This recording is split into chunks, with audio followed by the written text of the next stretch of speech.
pas pour les transports en commun, mais c'est l'ensemble des services publics qui sont perturbés. La poste, le ramassage des poubelles, les ministères et administrations, les hôpitaux publics et certaines écoles du réseau officiel aussi.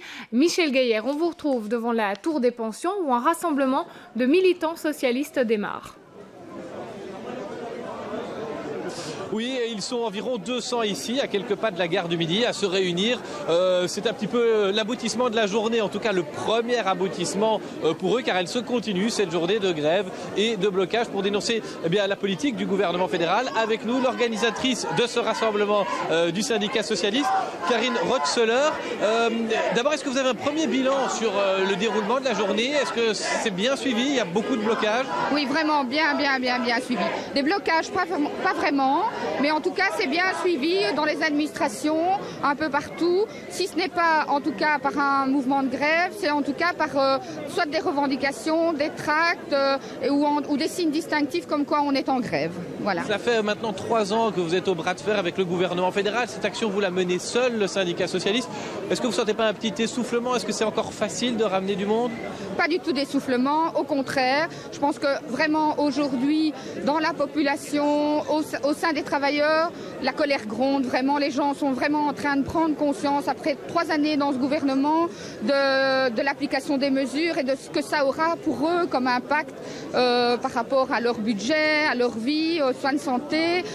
Et donc aujourd'hui, de plus en plus, on est interpellé par tout le monde et la société civile se réveille et rejoint les organisations syndicales, en tout cas la CGSP. Et c'est pas parce que la CSC n'est pas là ou le CLFP n'est pas là qu'ils ne pensent pas les mêmes choses que nous.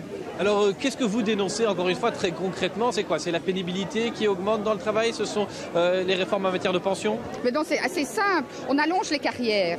Dans des métiers qui sont déjà pénibles au niveau des services publics.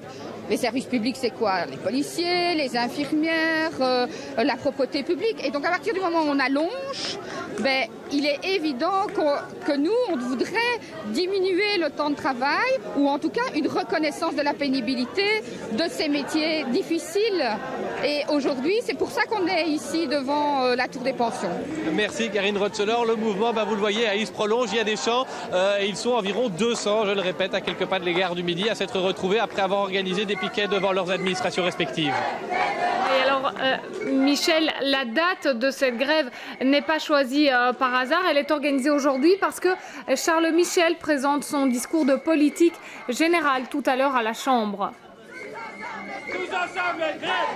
Oui, nous sommes le 2e mardi d'octobre et c'est la tradition, c'est la déclaration de politique générale devant les députés. Charles Michel qui ensuite lancera un marathon parlementaire qui se terminera par un vote de confiance, majorité contre opposition. Les syndicats, eux, veulent perturber un petit peu cela. Ils organisent en tout cas un rassemblement à quelques pas de la zone neutre. Ce sera cet après-midi. On sait que le Premier ministre doit évoquer des questions qui sont au cœur de l'action d'aujourd'hui, avec notamment des réformes en matière de pension. Il va lui insister sur ce qu'il a pu engranger pour les indépendants, avec des réformes en matière de sécurité, 130 textes pour plus de sécurité votés dans l'année écoulée. Le gouvernement veut aller plus loin dans les 12 mois à venir. Des mesures aussi en matière d'économie. Voilà qui donc promet encore une année de débat et un bras de fer qui va se poursuivre entre les syndicats et la majorité fédérale.